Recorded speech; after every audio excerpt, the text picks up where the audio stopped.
मोहतरम नाज़रीन कराम, अस्सलाम वालेकुम। और उम्मीद है आप सब खैर खैरियत से होंगे।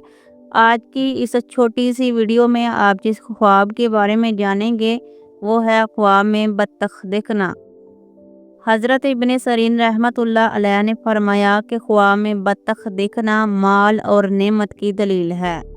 खासकर अगर अपने घर और अपने मुल्क को देखे तो इसी कदर माल पाएगा। हज़रत इब्राहीम करमानी रहमतुल्लाह अलैह ने फरमाया कि ख्वाब में बत्तख देखना अहले खाना में से एक बुजुर्ग मर्द माल और हशमत वाला होता है। ख्वाब में सफ़ेद बत्तख देखना। हज़रत जाफ़र सादिक रहमतुल्लाह अलैह ने फरमाया कि ख्वाब में सफ़ेद बत्तख देखना माल होता है या मालदार औरत होती है। बत्तख सफ़ेद देखना मालदार औरत मिलेगी और उम्र खुशी से बसर होगी। ख्वाब में बहुत सी बत्तखें देखना। और अगर कोई देखे कि बहुत सी बत्तखें इसके घर या कूचा में जमा हुई हैं और बोलती हैं तो दलील है कि इस मौजू में मुसीबत और आफत आएगी। ख्वाब में बत्तखों का बातें करना।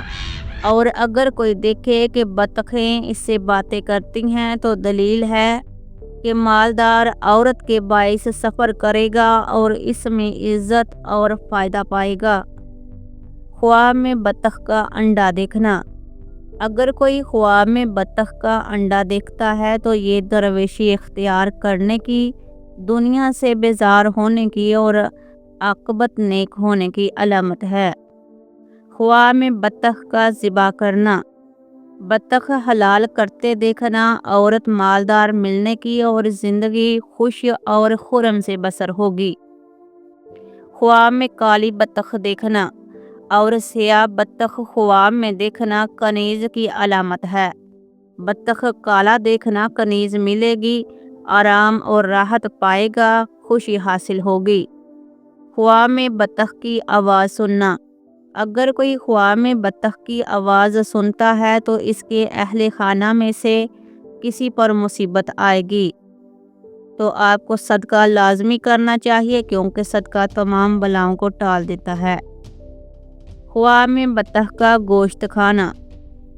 और अगर ख्वाब में देखे कि बत्तख को मारा और इसका गोश्त खाया है तो दलील है कि औरत का माल वरासत में पाएगा और ज़ाया करेगा। ख्वाब में बत्तख का गोश्त खाना इसी कदर माल और नेमत पाने की अलामत है। तो मोहतरम नाज़रीन कराम, उम्मीद है कि आपको अपने ख्वाब की मुकम्मल और सही तबीर मिल गई है।